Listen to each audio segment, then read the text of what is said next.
Since I was a kid, I've been a G. If I was you, I would collapse. I'm so tired of my body. She just won't mind it. Ever since I was a G, I've been a G. She never knows she wanna be.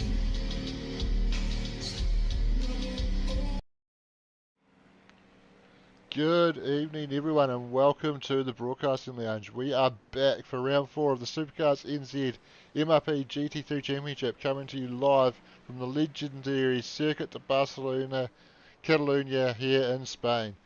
This track is a true test of balance, precision and endurance, a mix of high speed straights, technical corners and that tricky final chicane that's sure to catch a few drivers out tonight. With the championship battle heating up, every point matters as we approach the midway point of the season. We've seen some incredible drives so far this season, strategy calls, last lap passes and plenty of close quarters action. And tonight, Barcelona promises to deliver more of the same. The question is, who will master the Catalan circuit and who will come out on top? And joining me once again in the lounge is my co-commentator Corey Kitchen. Great to have you here. What are you expecting from tonight's race?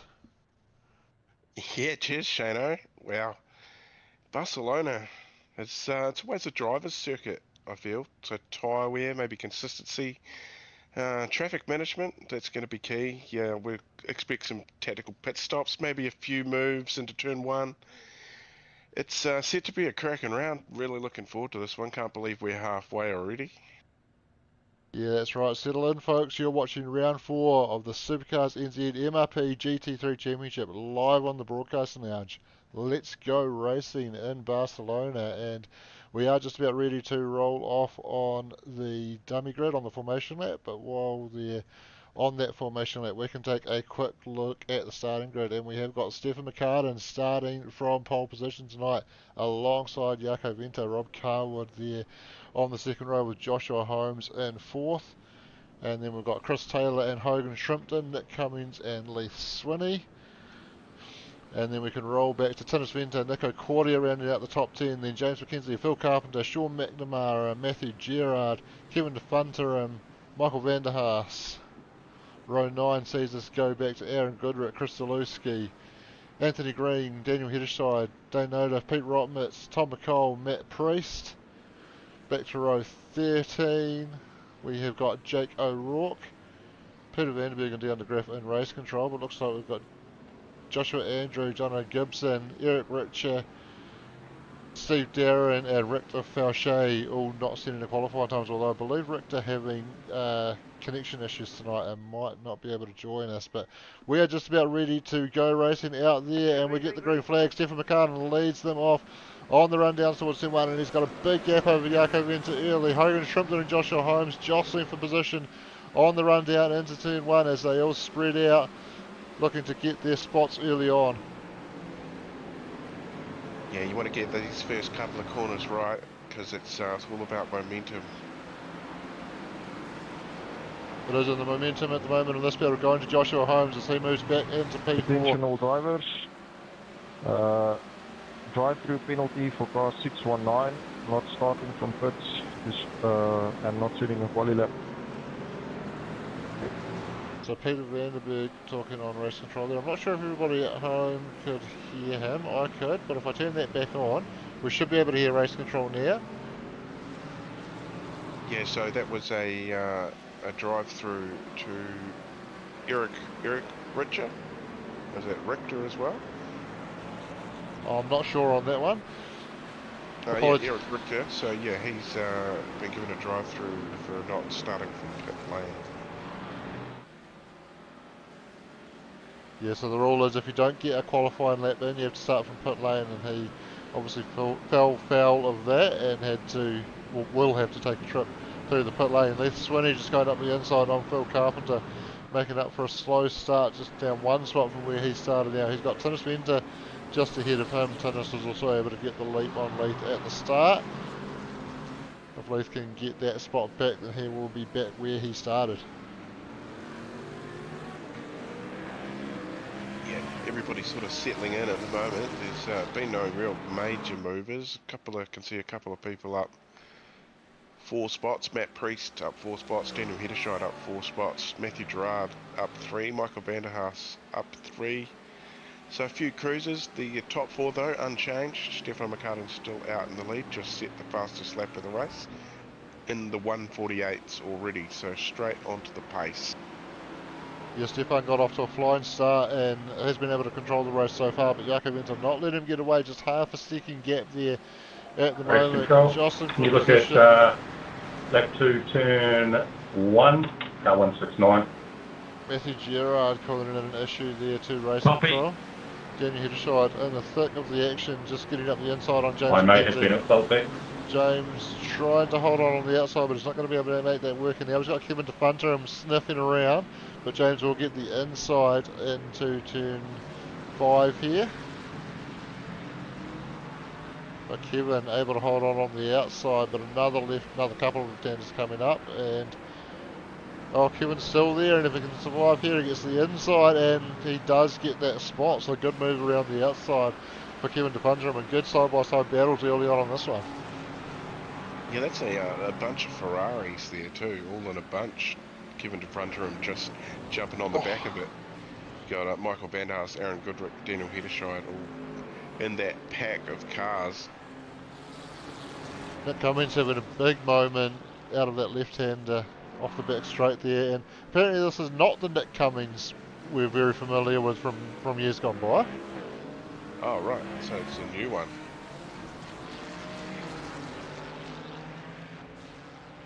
As I'm told, and certainly this Nick Cummins showing pace inside the top 10, that's always a good achievement, but we know just how quick the old Nick Cummins was, so I can, no disrespect to this Nick Cummins, but I can believe that they're not the same person. Well, that's fair. People could be called the same name, I think. It's a thing.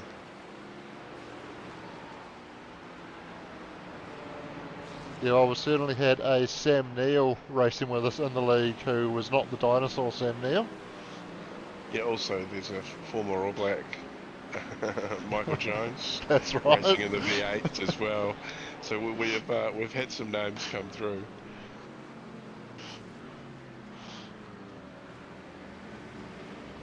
There's definitely been a few that have been a challenge to get right over the years, which is always fun. It's always good to get the right pronunciation. So if you are watching this back and we are murdering your name, please let us know and we will fix that.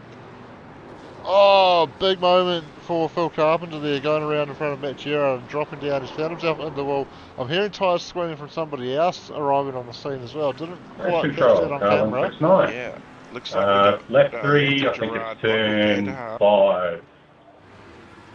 Matthew Gerard So that calling was- into race yeah. control again. Michael Vanderhaas rejoining. Copy.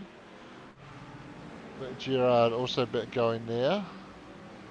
Yeah, that was a big bust up. Definitely be good to get a geezer at that one. Yeah, certainly plenty of action going on. Actually seen on the data here, Joko Rourke having a crash before the start. This could be just checking up and having to come to a stop. Sometimes that registers as crash data. We'll see what happens here. On Oh wet yeah, tyres, has come to a Jake stop. O'Rourke. Oh yeah, he is. Probably going to be burning those up pretty quickly in these conditions. Yeah, I'd be coming in and getting yourself some tyres, son. So we had Matt Priest on lap 2 having an incident. So this is down into the final sector here, getting on the grass and just looping it there. Only really a half spin, but just has to drive back onto the grass to get back going again, using part of the rallycross track too. Oh, and then as he slides across that curb, and plenty of, you can still see the water on that curb, so very slippery where he's come across to get back onto the track, and just went around him. Oh, and a little bit sketchy on the re-entry, but everybody survives to tell the tale. Yeah, there is word of some rain tonight as well, Shano. Well, possible rain, that's all we can say really. There's a chance that it might not happen. So it's saying at 4:45 there's going to be a 100% chance of rain. It's the word through from Cheryl, our resident weather lady here at Supercars NZ and the broadcasting lounge. Yeah, and a pretty strong chance of rain from what I saw in the forecast as well. And I think race is scheduled to finish around 5:15, so we could have about the last half. Well, if it was the last half an hour, it'll be 3/4 of the race, so it might not be quite. Might be about 5 o'clock or just after 5 o'clock the race finishes. So we could see about quarter of an hour or 20 minutes or so of wet weather racing towards the end of this one. So that will be fairly interesting. So Matt Gerard going off track. We've got data on that. Oh, so Phil Carpenter. Oh, so he's got tagged in the rear as he checked up to avoid Phil Carpenter. That was a jigsaw car. Didn't quite pick up a car number on that. I believe it was a BMW. That would rule out Sean McNamara. Yeah, to rule out Steve Darren too. Sure would. I'm trying to spot any other jigsaw names in tonight. I'm not seeing Louis Robertson. He normally drives a BMW. I think he's been in the Mustang. Might have been Dan, or it might not even have been a jigsaw car. Yeah, I thought Dan it looked. Nolan would drive the Beamer, I think. Yeah, I thought it looked like a jigsaw car, but I could be mistaken. There are a few cars that look somewhat similar. Anyway, that's Just alright, we can, not as good. absolutely. It was called in by race control. We've got a passion car around. That's Dane Notiff. Speaking of names that are hard to pronounce, but I have it from the horse's mouth that it is like a car that's missing something out of the rear end that makes the rear wheels go around. Attention all drivers. Incident with car 169, car 4 and car 225 on lap 2 turn 1 will be post-race investigation. Thank you. Alright, so that's the incident between Matthew Gerard and Leith Swinney. Yeah, I did catch Leith Swinney's number there. Thank you for picking up that Matthew Gerard was the other car involved in that, because I didn't quite catch that number. Pretty sharp, Shane. Pretty sharp for a Thursday. Absolutely. I'm just glad you can hear race control tonight, so you can help me out with those things. Yeah, definitely is good to have that going, and a howdy to Dan Turner. Not here again, my friend. Busy working, he tells me. So yeah, good to see you're managing to watch it.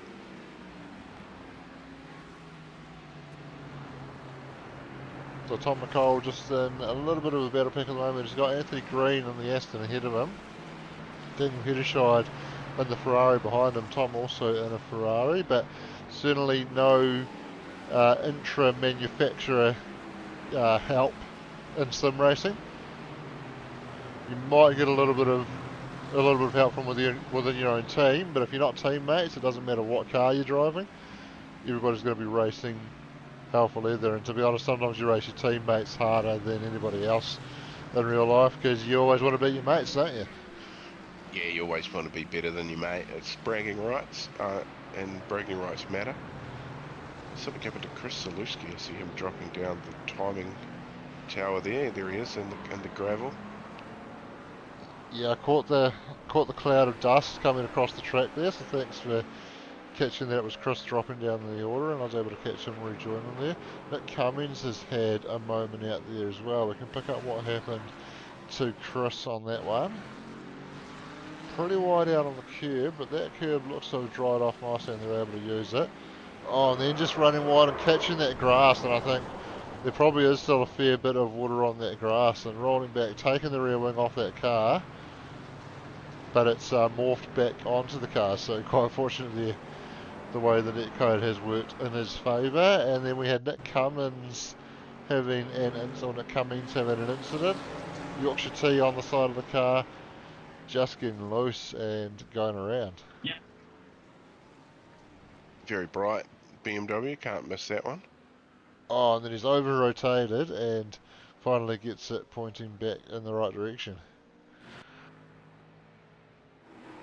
Shout out to BJ, actually. He's pretty gutted, but he's not gutted because he's in in Las Vegas right now, but missing out on racing. So I hope you're watching. It must be pretty early in the morning, so I better to sleep. Attentional teams, Not amazing, incidents involving car 169 and car 9 is a drive-through penalty for car 9 for a driving infringement. Sean Car 9. McNamara. I thought it was a jigsaw car, but it certainly was not a BMW. Sean McNamara drive-through penalty for contact with Matthew Gerard. Yeah, still no spec map on that car either, Sean.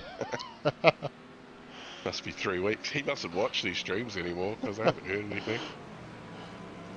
Well, he tells me he listens to them while he's driving around in the Winds van, so you need to sort that out, Sean, if you're listening.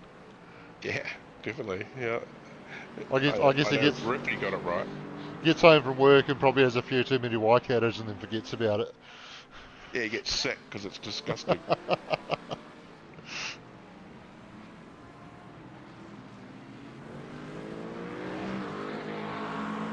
Sean coming in to serve that drive-through now. Yeah, gutted Paul, you're having issues with your computer and can't make it on. But the race goes on. Hope you enjoy watching it anyway. Nick Cordia getting up the inside on Kevin DeFunterum into turn 1 and gets that pass done. Using the draft up the front straight to good use, but it goes a little bit wide off 2. That'll compromise the line into 3, but he's already pulled half a second gap out over Kevin DeFunterum, so he's got the pace to go on with this. Yeah, it's getting pretty dark out there now. I've noticed, yeah, so we mustn't be far away from the crap weather coming along. Yeah, those dark clouds are rolling in, so the rain might not be too far away. Now they're going to have to stop to get fuel, I believe. It should be limited fuel, so there will be a pit stop where they'll need to get fuel and probably change the tyre compound. Not Jake O'Rourke though, he is still on wet tyres. I am seeing some wipers on from Matthew Gerard's car, but I think that's because a couple of the cars ahead of him have gone quite wide into some of that water on the back of that curb as Kevin DeFunterum runs wide and loses a couple of spots. But yeah, I think those cars were just kicking up some water onto Matthew's screen and he just had to clear that off. So I don't think we have raindrops just yet, but certainly Matthew Gerard having to use the wipers briefly there. Just speaking of Matthew Gerard, I'm just going to bring up his incident again, just to see if we can confirm that it was Sean McNamara involved in this one. Yeah, it was. It was a Mustang, not a BMW, so apologies for calling that one wrong, but at least I knew it was a jigsaw car. Yeah, you got the flavour right. Anthony Green and Matthew Gerard side by side up the front straight. Anthony Green and Joshua Andrew. Matt Gerard's name popped up because he was making his way through the pits at that stage, I think. Yeah, Joshua Andrews started out of the pits tonight, I believe, up 14 spots into P14 now, so he just made that move on Anthony Green, and he's got Matthew Gerard up in front of him about 6.8 seconds, so he is on the hard charge at the moment. Joshua Andrew just disappearing briefly there as well, popped back while he was out of shot. Great to see though Anthony Green in the British Racing green Aston Martin, traditional Aston Martin colours there. Yeah, that was a request by him to have some traditional Aston Martin green on the car. It'd almost be rude not to, wouldn't it? Yeah, BJ did a good job of keeping Anthony happy. I was going to click on Steve's name and give a little cough, but unfortunately he's not actually on track. Oh, that's right. Steve had work to do, so he had to disappear during practice. So, bit of a shame. Well, I've seen you on track, Steve, but hopefully you check in on the stream if you're not watching it in the background while you're working. Steve had his recommendations for what he wanted for the Aston Martin, and he got what he wanted, and he is very happy with that. Absolutely. It is a very cool car. I drove it around Detroit using my mouse the other night, and have a guess how many times it took me to get to the little park up spot round by the water after the fountain. About 20? No, less than that. Oh, well done. 10? Less. 5? Less. First go. No, 3. 3. There we go. Not 3 bad. attempts using the mouse, and the first 2 I tried to go hard, and the third time I was like, no, I'm just gonna cruise. I can't even imagine trying to play iRacing with a mouse, so that's a good effort.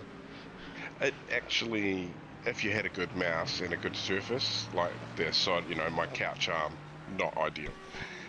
But yeah, you could probably do it with the right gear, I think. Matt Gerard on the recovery drive goes down the inside on Aaron Goodrick and moves into P11 for now. Aaron's still there though and has the inside into this right-hander. Matthew living on the outside now though, and he'll get the inside up the end of the straight into a tight hairpin, and actually he just sweeps across and gets that move done. But Aaron thinking about the move down the inside. Oh, and he might be able to get there in the second part, but no, Matthew able to sweep across. If Aaron can stay there though, he'll get the draft down the front straight. Oh, as Gamma Flare car, and that's Nico Cordia coming to grief there. Rejoining now. He was 90 degrees to the track, but off the track and rejoining nice and safely. But Aaron Goodrick has been able to stay pretty close under the rear wing of that Aston Martin. And he'll tuck in and see if he can get the draft and try and get that position back, fighting to be on the tail end of the top 10 at the moment. And I will point out for the maybe 4th week in a row, top 5, all different makes. Yeah, very cool. The 4th week in a row probably that's happened. That's pretty good, and that's thanks to Thinis up 4 spots into P5. So he's on the move up.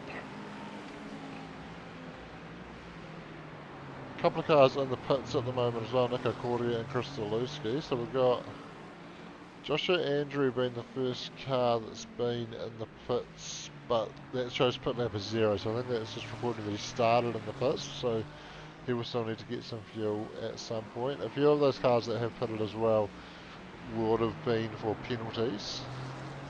Certainly know that's the case for... Actually, no. So, if I don't actually stop in their box, it doesn't record a pit stop. So, Sean McNamara is still showing as 0 stops. So, Nick Cummings putting on lap 9, that is a genuine pit stop, and he is the first driver in the field to have made a stop.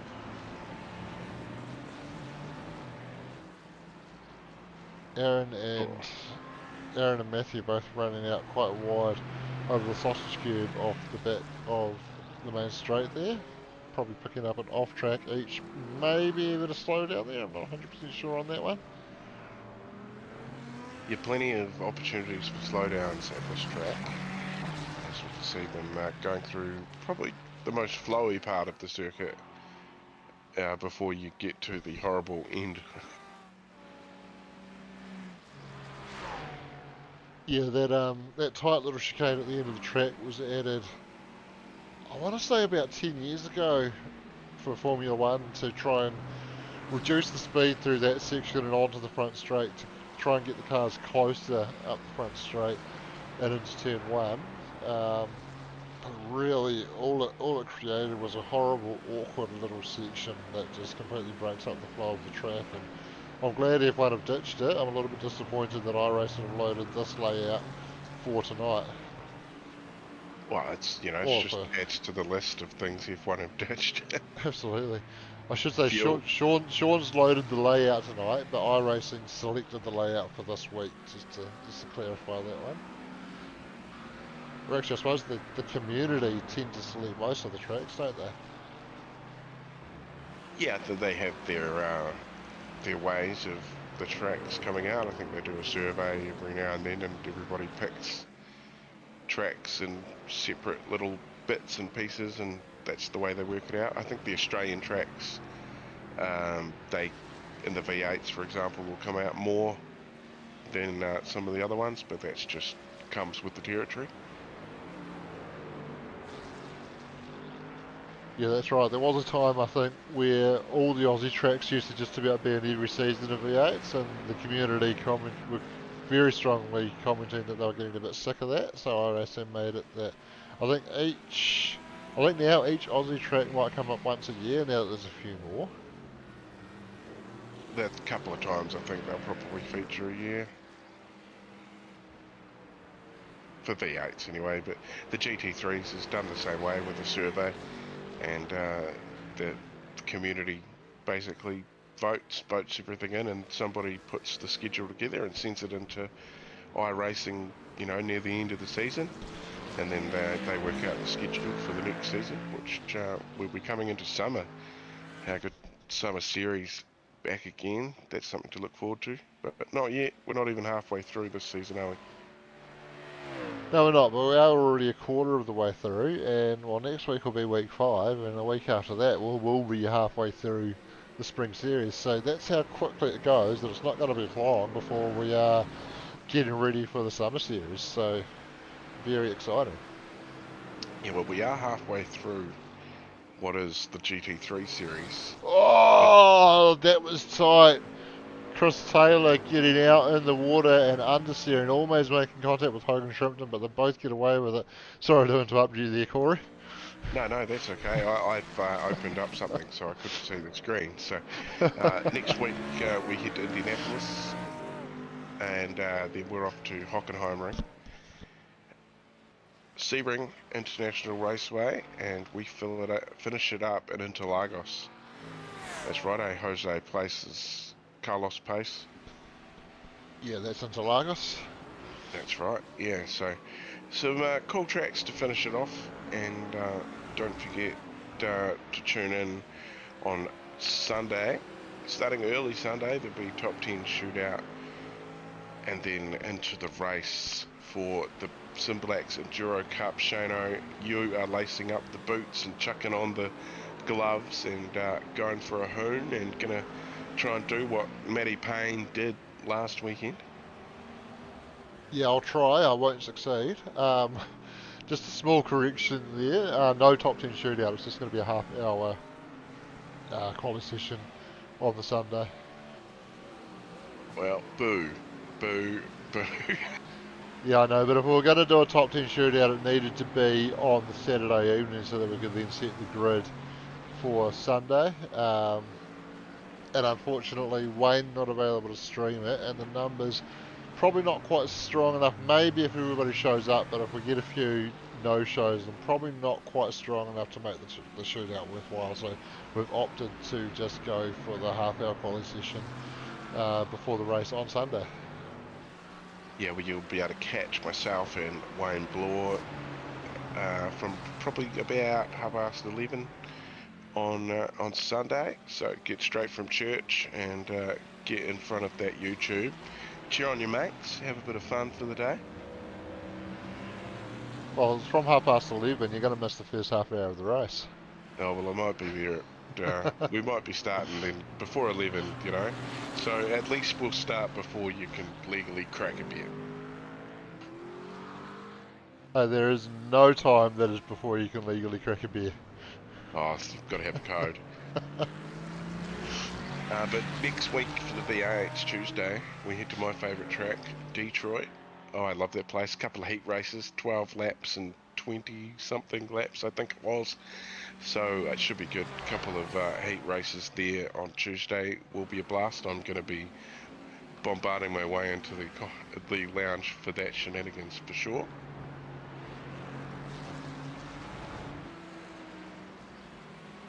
Very, very cool. So we missed this, but Stephen McCartan has been through the lane.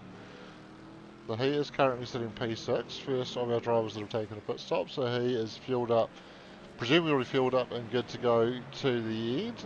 Joshua Holmes inherits the race lead as a result of that, but he will no doubt need to get in and get some fuel at some point during this race. So we're just approaching, 4:33, and there is 100% chance of rain at 4:45, so not long away. So be keeping an eye on the radar I will be. Yeah, so that's interesting. So can you make your tyres last until 4:45? Can Joshua Holmes make his fuel last until 4:45? Get to the point where you need to come in for wets and just make one stop where likes of Rob Carwood and Hogan Shrimpton in pit lane now, Stephen McCartan, who's pitted from the race lead about 4 laps to go now, they might end up having to make a second stop if it gets to the point where they need to take wets.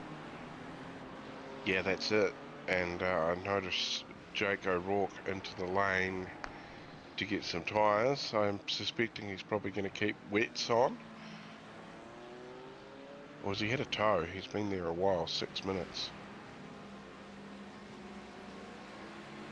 Yeah, he has been sitting there for 7 minutes. I'm seeing on my timing. Although his pit lane time and his pit box time not the same. So that if he towed, that would have both started counting at the same time, so they would be identical. So it seems as though he's driven in there, but then he just hasn't gone anywhere. So he might have driven in, but decided to call it a night.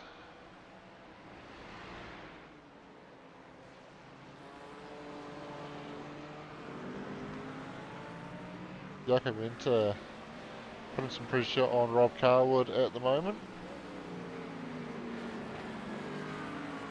Oh, there's a car facing the wrong way. I think that might have. Oh, yeah, that was Eric Richer.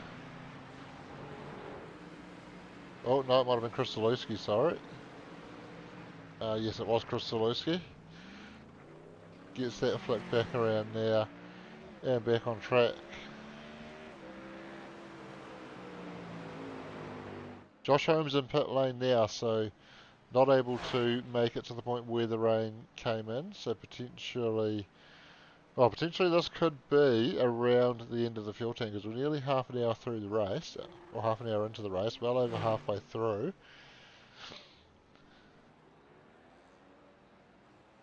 And Josh comes back out on track now, comes out behind Stephen McCartan, so third for now for Joshua Holmes. Stephen McCartan back into second now, but Tinnis Venter still needing to come to the lane, and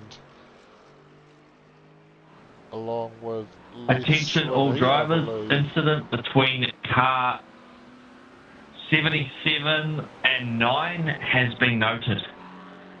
Also, an incident between Nick Cummings and Sean McNamara has been noted. Race control are looking at it. Not called in, but race control have obviously seen it take place and believe it needs some investigation.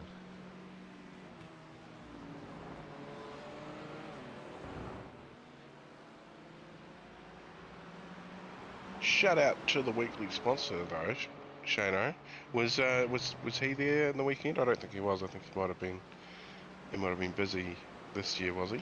Yeah, no, he wasn't able to make it up to Auckland, so we missed having Grant's food there, but Sean and Steve and co put on their best attempt at replicating it, and didn't do a bad job, to be fair, as well. Oh, there we go. Yeah. So they were away down at Taupo for an event a couple of weeks ago. It looks like they had an absolute blast.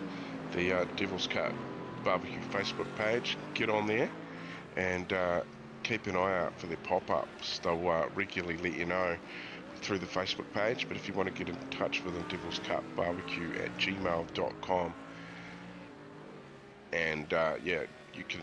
They probably get along to your event and feed you all, and you'll be very, very happy, because none of these boys that went to the Bathurst last year were unhappy with what Grant provided. He definitely come up with the goods, and they're getting up there and regularly close in all the competitions that they're entering.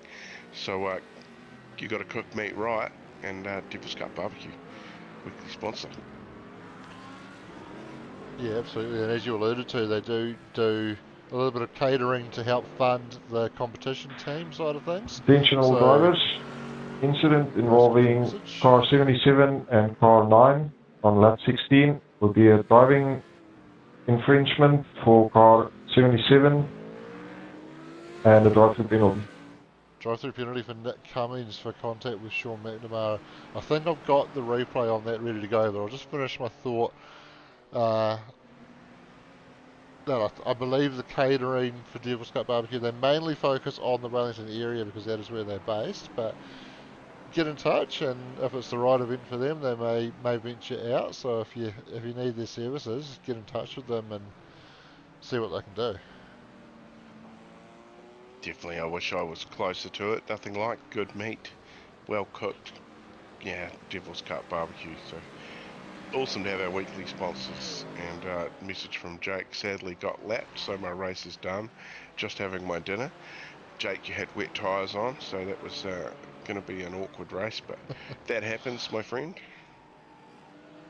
Yeah, I think by the time the rain came, those wets were probably going to be well and truly burnt out. But the incident between Nick Cummings and Sean McNamara, I believe this is going to be the replay of it. Here they are, side by side, into, I think that's turn 5. Nick's switching back down the inside and making contact. Sean goes around, loses the rear wing, and gets the rear wing back, so that morphing back onto the car. Or Sean hasn't turned damage off for tonight, has he? Because the back of that car looks absolutely fine now. That's an interesting one. Anyway, either way, Nick Cummings receiving a penalty for that one, so he's taking a trip through pit lane as we speak to clear that one off.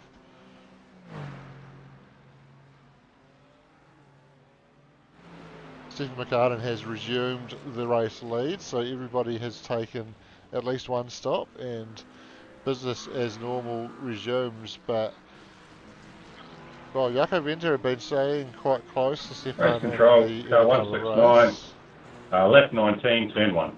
Matthew Gerard with another call into race control. Copy. There's that turn 1. We did allude to that in the build-up, that turn 1 was a spot where people would be taking their opportunities, and it's not going to pay off sometimes, maybe.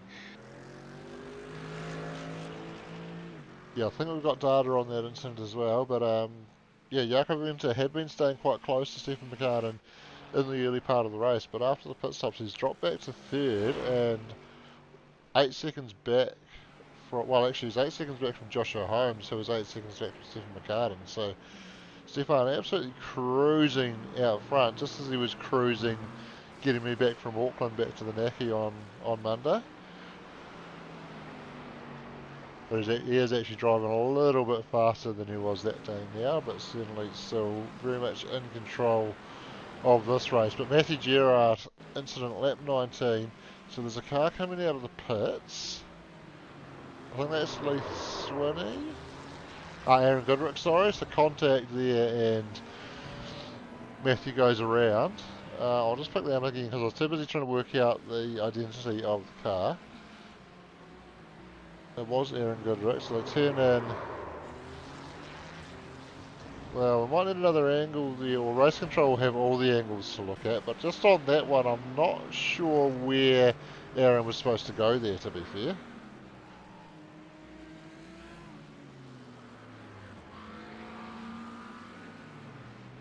He's allowed to rejoin out of the pits as long as he stays behind that blend line, and then it's allowed to be there, and he can't just disappear. So yeah, I'm not sure that one is very much on Aaron there. Attention all teams, incident between car 169 and car 301 is a drive-through penalty for car 301 for a driving infringement. Okay, so race control have seen something that I did not. Race control have called that as a penalty for Aaron Goodrich, car 301, so certainly they have seen something I did not, so we might be able to get some form of a top view here, so we can have another look.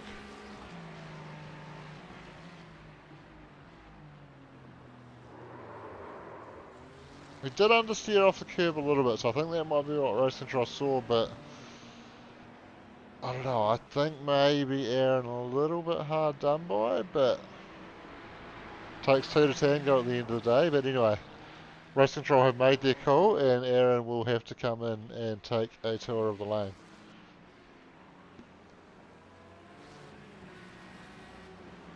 Did I miss some drama? Yeah, so the incident between Matthew Gerard and Aaron Goodrick, Aaron is taking a tour of the lane as a result now.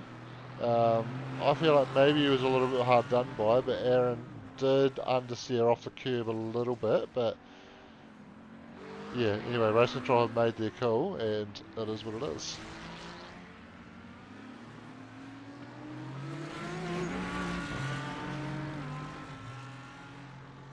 As Chris Zaluski has sent a message in. Lucky I didn't take anyone out tonight. My monitor kept turning off. I think it's safer to watch the race now. Well, that's a good call, especially good battle going on here. Nico Cordia and who's that behind him? Does he just pass that car? No, it's Matthew Gerard, isn't it? Oh, we've got rain at turn 1. Rain at turn 1. And it was heavy. And it's very heavy up at turn 3 as well, so it is coming down. What have we got left? Just under 10 minutes remaining. If it was light rain, I'd say you could probably make it to the end without getting onto wets, but the rate it's coming down, as that spreads across the circuit, it's going to get wet very, very quickly. And, well, somebody will probably take a gamble, but it's going to be very tricky to be out there on wets very soon. Yeah, well, I can tell you, Anthony Green, Thomas McCall, Dane no diff, Pete Rothmitz are all on wet tyres, so they made the call when they went in and went into the pits, lap 18 and lap 17, so 3, 4, yeah, well, we got 5 laps ago.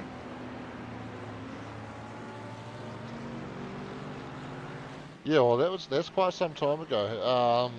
I would be concerned that they've already worn a lot of the tread off those tyres, because when you're not getting any water over them, they heat up and you wear them down very quickly. So I don't know that that is going to have a benefit, but we will wait and see. I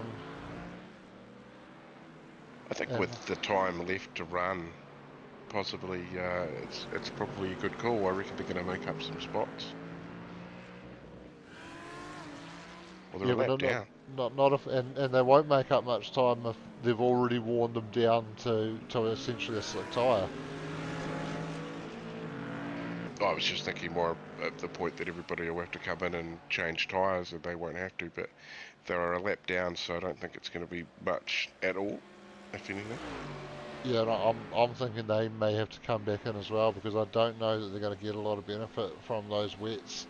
But only just over 5 minutes remaining, and that rain has not yet spread across the whole circuit. It looks to have stopped at turn 1 as well. So maybe it was just a passing shower, and they might actually get away with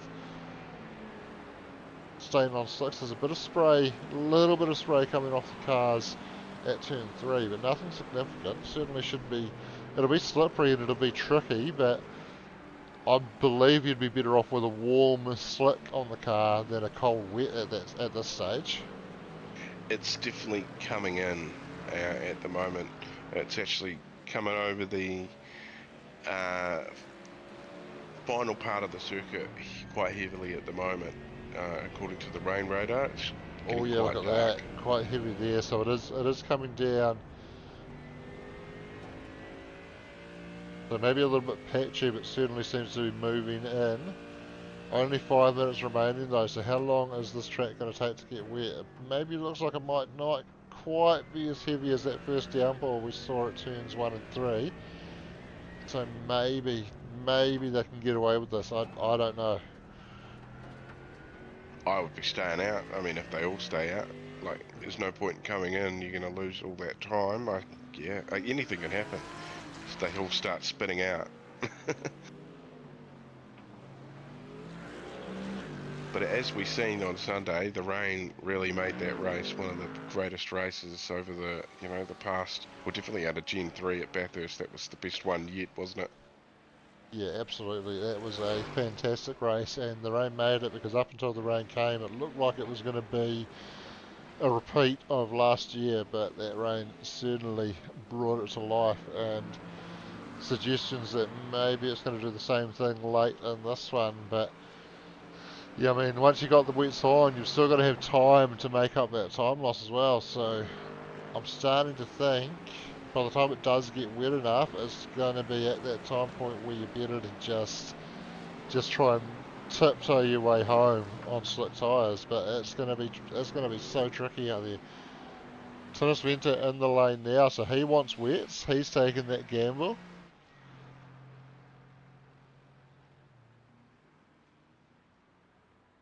At the moment, Stefan, his last lap, 4 seconds off his fastest. So not a lot of difference yet. But it is getting wetter. There's spray definitely starting to come up off these cars.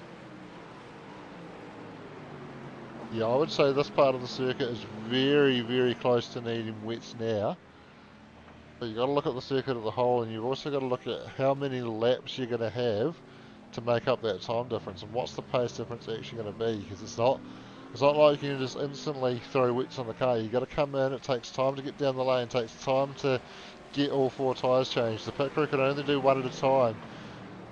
I think it takes about 20 seconds or so to change 4 tyres in these cars, so it's a fair bit of time that you're going to give up by the time you trundle down the lane and do that, and then you've got to have enough laps to make that time back up, and with just 2 minutes remaining in the race now, I don't know that they are going to have enough laps. Stephen McCartan certainly doesn't think so. He continues on for another lap, so I think he's committed to finishing the race on this set of tyres. I think this may be the final lap. It should be, because we're under 2 minutes remaining, and it's his last lap was a 1:59, so his current pace is right around that 2 minute mark, and there's less than 2 minutes to go when he crosses the line. So this should be his final lap, and he is just absolutely tiptoeing out there. But well, if He's anybody still can do it, faster than everybody else out there at the moment as well. So he did a 1:59. Joshua Holmes a 2:01, and then 2:02, 2:03. Chris Taylor's just about to come across the line. So there's a fair distance. So Dennis Venter, first car on wet tyres, is 1:42 behind Stefan at the moment, according to the timing. yes, I'm not sure that gamble's going to pay off for Tennis, and Stefan's got the gap in hand, that 12-second margin as well, to be able to just back it off a little bit and take it nice and easy. If this is the final lap, which I believe it should be, then he doesn't really need to stress too much. I think it's Matt Priest here just coming back on from running wide there, so he's struggling with the conditions. Some puddles starting to pull up on the edges of the track, and it is looking very tricky out there, looking very much like you should be on a wet tyre now as the ideal tyre, but just not enough laps to be able to make up that time that you'd have to give up, and everybody just tiptoeing around. Kevin DeFunter and running wide in front of Stefan there, but Stefan just doing a perfect job, exactly what he needs to do, just cruising out there, taking it nice and easy, keeping it off the white lines, off the painted curbs, out of any puddles that are forming on the track. Time has run out, so this will be it as he brings it through the final section now, and as long as he can keep it together, he's still got that 12-second margin. Oh, he has a big slide, he's going to go around! He came to a stop, he gets it regathered, and he's still got that margin in hand, so he should get away with it, but that was a scary moment for Stephen McCartan, but he gets away with it. He comes around and he delivers a masterclass tonight in the GT3s. Finishing in tricky conditions, Stephen McCartan takes the win at Barcelona with a very late scare there, but he had that gap in hand and was able to survive. Joshua Holmes is going to come home in P2. Jaco Venter. Finished? Well, time's up. Oh, no, we're not getting checkered flags. No. So, okay. So I think iRacing didn't throw the yellow flag, or the white flag, because they believed there was enough time for 2 more laps. Oh, well, this... I'm speechless. No, that wasn't Leith Swinney. I don't know who that was. That was in the blue car dancing around, but this is...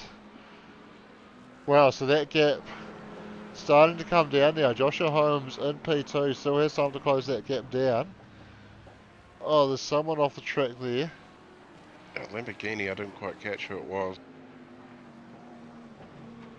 Joshua Holmes doing his best to pick his way around. Oh, somebody going off behind Stefan there. That was Kevin DePunterum, I think, rejoining in the background there.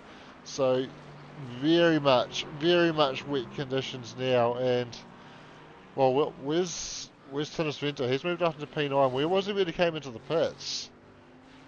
Because he is. Oh! He goes around. Race control, last Contact corner, there. 4 seconds. Tinnis in the wall, and that was just getting collected by. Might have been Joshua Andrew, I think, who lost Copy it 707, that'll on be slip first race. tyres. A post-race investigation for that one. But very unfortunate there. And look how much the water is forming on the racing line now. Stephen McCartan getting well wide and just absolutely coasting it now. It looks like he's just driving to the local supermarket It's in ridiculous. Eltham. And Yeah. this is the slowest final lap I have ever seen. But Stephen McCartan just has to survive one more corner. And he's pointed in a straight line now, so he's still got the grid boxes to worry about, but he gets across the line. Stephen McCartan, I'll call it now. I called it a lap ago, but now I can officially call it. Stephen McCartan wins in Barcelona. Joshua Holmes comes home P2. Jaco Venter, if he can survive the final corner and the run across the grid boxes, it's just crawling. And he comes across the line now to round out the podium. P3 for Jaco Venter. Rob Carwood and Chris Taylor going side by side. Rob gets there just ahead of Chris. Oh, sorry, I think that was a lap car, so I called that wrong. Chris still coming through the final section now, so it might have been Anthony Green that was side by side with Rob Carwood there. Chris Taylor coming across now, and he will take P5. Chris finishing where he started, as is Hogan Shrimpton in P6. 30 seconds back to Tinnis Venter now. One of the few guys on the correct tyre. And just look how much more speed he's able to carry through this final sector compared to the likes of Stefan and Josh Holmes. Tinnis making a good call, and actually up 2 spots from where he started, and I think he did potentially gain a couple of spots from where he put it as well. I didn't quite pick up where he was, but I think his name is higher up the order, so I think that was a good call to get in. And yeah, I think everybody was caught off guard by the fact that iRacing didn't throw the checkered flag when we were expecting it. Nick Cummins comes across the line P8. Joshua Andrews is going to come through in the pit lane, but he will claim P9. Actually, I think he might have already taken the checkered flag a lap down, maybe. No, maybe not, because Matthew Gerard still going in P11. Absolutely cruising through the final corner and comes across the line now to secure that one. James McKenzie comes home P12. And Aaron Goodrick is going to be our last car on the lead lap. He comes home in P13.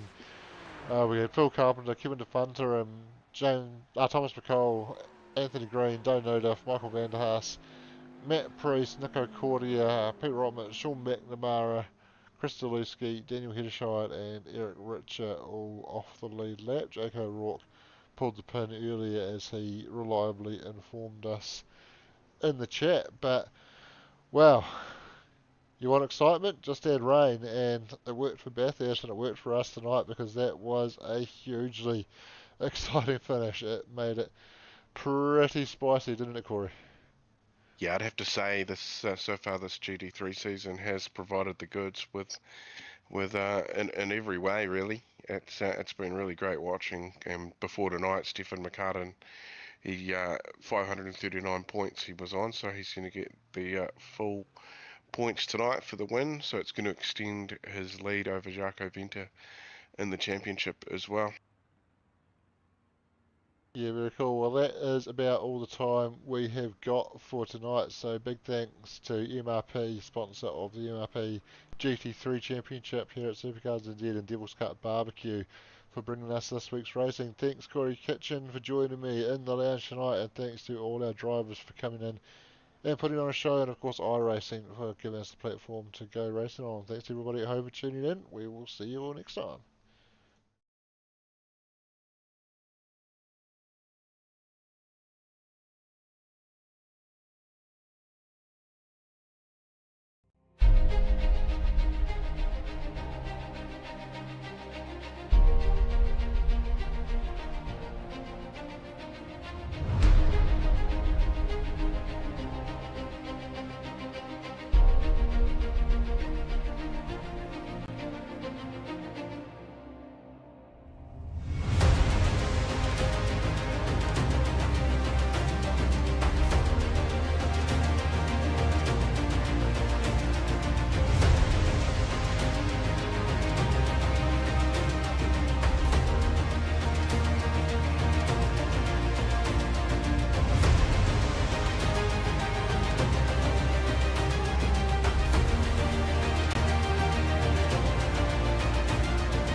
Since I was a kid, I've been the